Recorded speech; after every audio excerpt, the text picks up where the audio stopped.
Let me explain how to solve the partition equal subset sum problem. This problem asks whether an array can be partitioned into two subsets where the sum of both subsets is equal.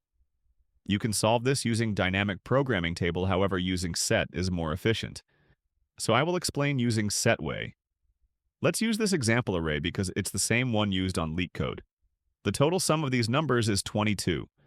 For the array to be split into two equal subsets, each subset must sum to half of the total, which is 11. This time, we're using a set which doesn't allow duplicate values. With a set, the direction of iteration doesn't matter. You can go forward or backward and get the same result. However, if you solve this problem using a one-dimensional array, you must iterate backward to prevent accidentally reusing the same number multiple times in a single iteration. For consistency, I'll also iterate backward here. We start with the first number, 5. We always consider whether to take the value or not, so at this point, the possible sums are either 0 or 5.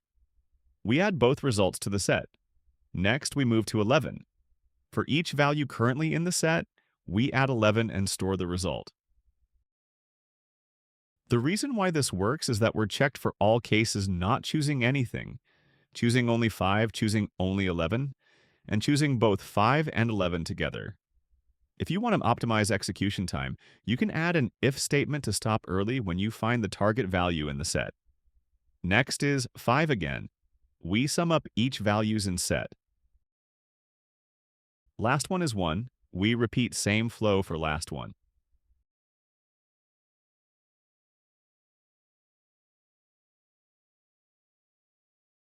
To check the answer, we simply see if half of the total in this case, 11, exists in the set. Now you can see that 11 is in the set, so the answer is yes, it's possible. As I mentioned before, you can stop as soon as you find the target value for optimization. And that's how to solve the partition equal subset sum problem using a set. Thank you for watching.